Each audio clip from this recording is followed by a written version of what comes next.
नमस्कार. आज आपण कैरीचा असा पदार्थ बनवला आहे की जो खाल्ल्याने उष्णतेचा, गरमीचा त्रास होत नाही.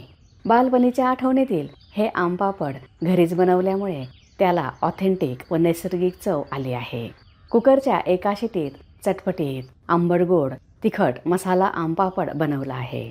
हे खूपच ट्रान्सपरंट, चकचकीत दिसत आहेत. कैरीचे पापड बनवण्यासाठी 1 किलो ताज्या व स्वच्छ धुतलेल्या तोतापुरी कैऱ्या घेतल्या आहेत. सुरुवातीला देठ काढून टाकले आहे. आता कैरीची साल काढून टाकूया. धुतल्यानंतर ह्या फॅनखाली सुकवून घेतल्या आहेत. कैरीचे साल काढल्यावर तुकडे करून घेऊया. तुम्ही चॅनलला सबस्क्राईब केले नसेल तर सबस्क्राईब करा, बेल आयकॉनवर क्लिक करा. त्यामुळे तुम्हाला नवीन रेसिपीचे नोटिफिकेशन्स मिळतील. व्हिडिओ आवडल्यास लाईक करायला विसरू नका. सर्व कैऱ्यांचे तुकडे केले आहेत. जाड तळाच्या कुकरमध्ये कैरीचे तुकडे, काळी मिरी 6 ते 7, दालचिनीचा 1 तुकडा, मीठ अर्धा छोटा चमचा, पाणी 1 कप मिक्स करूया. कुकरचे झाकण लावून 1 शिटी करून घेऊया. 1 शिटी झाली आहे. आता कुकर थंड होण्यासाठी ठेवला आहे. कुकरचे प्रेशर आपोआप निघून गेले आहे. कैऱ्या छान शिजल्या आहेत. कुकरमध्ये कैऱ्या पटकन व परफेक्ट शिजतात. ह्यातील काळी मिरी व दालचिनी काढून घेतल्या आहेत. एका बोलवर चाळणे शिजवलेले मिश्रण चाळणीत ओतले आहे. चमच्याने दाबून गाळून घेऊया.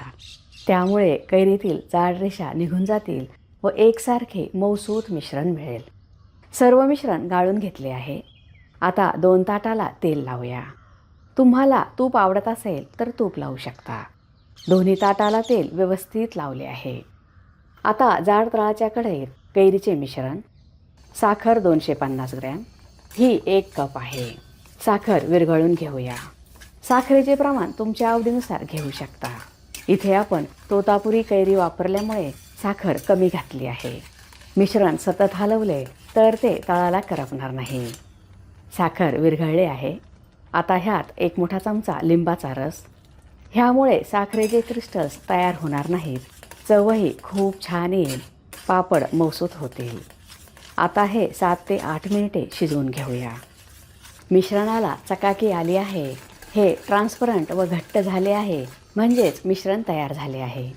काळं मीठ अर्धा छोटा चमचा, चाट मसाला अर्धा छोटा चमचा, भाजलेल्या जिऱ्याची पावडर अर्धा छोटा चमचा, चिली फ्लेक्स अर्धा मोठा चमचा, खाण्याचा केशरी रंग हा ऑप्शनल आहे. कैरी आंबट असते, त्यामुळे ह्यासाठी स्टीलची कढईच घ्यावी. मिश्रण तयार आहे. तेल लावलेल्या ताटात ओतूया. एका ताटात पातळ पसरूया. मिश्रण बघा, ट्रान्सपरंट व चकचकीत दिसत आहेत. हे सुकवण्यासाठी ऊन पाहिजेच असे काही नाही. फॅनखालीही हे व्यवस्थित सुकतात. उरलेले मिश्रण दुसऱ्या ताटात ओतले आहे. हे आपण जाडसरच ठेवणार आहोत. दुसऱ्या ताटात थोडे जाड पसरूया. तर दुसऱ्या ताटात मिश्रण असे जाडसर का ठेवायचे हे तुम्हाला पुढे समजेलच. आता हे 2 दिवस उन्हात वाळवूया. रात्री फॅनखाली ठेवूया. हे आपण कडकडीत उन्हात ठेवले आहे. ऊन नसेल तर फॅनखाली वाळवू शकता. अशा पद्धतीने हे 2 दिवस उन्हात व रात्री फॅनखाली सुकवले आहे. सुरीच्या सहाय्याने हे प्लेटपासून काढून घेऊया. मिश्रणाने कडा सोडल्या आहेत. तुम्ही बघू शकता हे प्लेटपासून सहज निघत आहे. कच्च्या कैरीमुळे खूपच चटकदार झाले आहेत. बघूनच तोंडाला पाणी आले आहे. हे काढून पोळपाटावर ठेवले आहे. आता हे कापून घेऊया. मार्केटमधील पापड विकत घेण्यापेक्षा घरीच बनवले तर चव व स्वच्छता दोन्हीही मिळते. हे पापड चवीलाही खूपच छान होतात व दिसतातही सुंदर, चकचकीत. ज्या ताटात पसरले आहे तेही काढून पोळपाटावर ठेवूया. आता मार्केटमध्ये कैऱ्या भरपूर प्रमाणात आल्या आहेत, त्यामुळे असे कैरीचे पापड नक्की बनवा. तुम्ही ह्याच्या चौकोनी आकारात वड्या कापू शकता. हे खूपच छान दिसत आहे. खायलाही मजा येते. आता हे हार्ट शेपमध्ये कापून घेऊया. फ्रीजमध्ये ठेवले तर 2 महिने आरामशीर टिकतात व रूम टेम्परेचरवर 1 महिना टिकतात.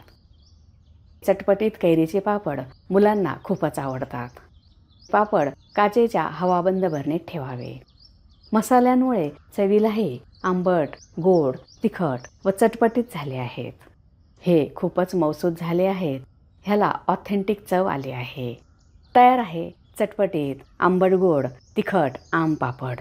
तुम्हाला जर माझा व्हिडिओ आवडला असेल तर लाईक करा, शेअर करा, सबस्क्राईब करा. बघत रहा शांभवीज किचन. धन्यवाद.